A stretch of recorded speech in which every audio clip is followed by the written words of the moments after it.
Starting from the last tutorials, there have been some changes in the interface of the Smilecloud software.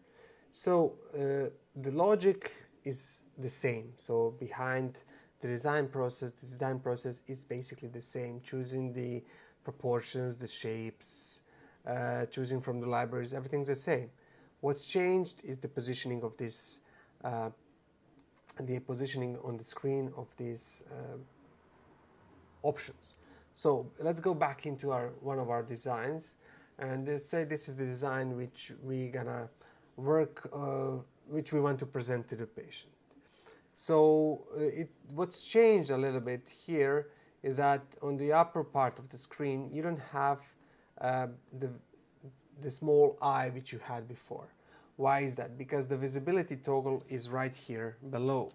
So let me zoom in a little bit so you can see it here. So you have a couple of new options visible right here. So slider allows you to show and to actually to present the design and to move it out of the frame, so kind of toggle between on and off. And on this slider you can actually change the color based on the color grid which you've chosen here in these two squares, and this is the color picker. The color picker, when you click on it, you have the possibility to manually choose the color from the existing patient teeth.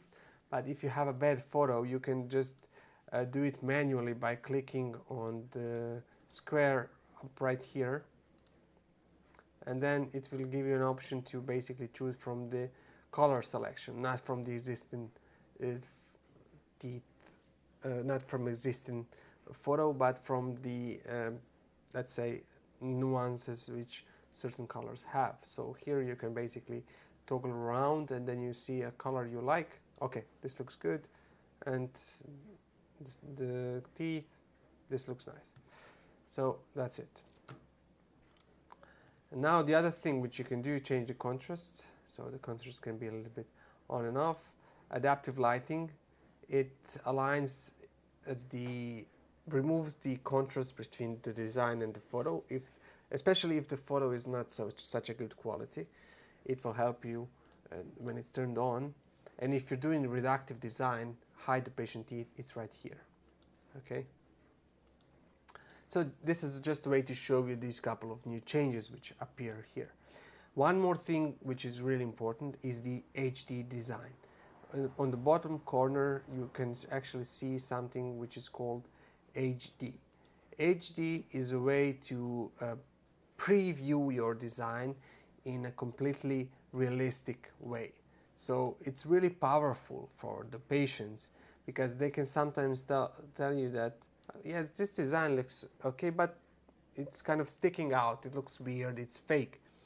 That's true, because you need to actually consider watching the design from their perspective. So what they're seeing actually, when they look at this photo, they see themselves with something sticking out. So they don't watch it from the same perspective as we are.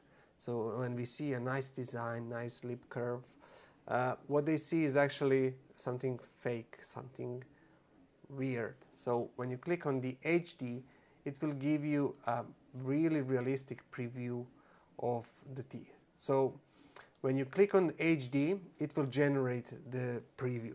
So if you want to change something, and when you change something in your design, so you basically, I don't know, change a couple of teeth because the patient don't like it, you have to create the HD again. So basically it says here HD is outdated, so we start the new HD. You can create as much as HD as you want, so whenever you do a small change, just recreate the HD to have the possibility to create even better visualization. So it's just gonna take a couple of seconds, usually around 20 seconds, to create the new HD design. And I really like this option to present to my patients, because it's a really realistic way to present them the changes we need to make. So here we can discuss. So you can see that we have to do a little bit of gingivectomy in order to make the zenith central. So when I make the teeth fuller and close the diastemas, they don't look curved and they look straight. And then she's gonna say, oh yeah, I can see it now and I understand why. And then if you go in the top left corner, you have this play button right here. When you click on it, this play button actually gives you an option to preview before and after for the patient. But also here in the bottom, you can generate the AI video. So what we actually did, we generated the video already. So this is called Smilecloud Yes. And basically gives you an option to present this design to the patients in even better way, when they can actually see themselves with the new smile in motion. And this is an extremely powerful narrative and an extremely powerful way of presenting the outcome for the patients.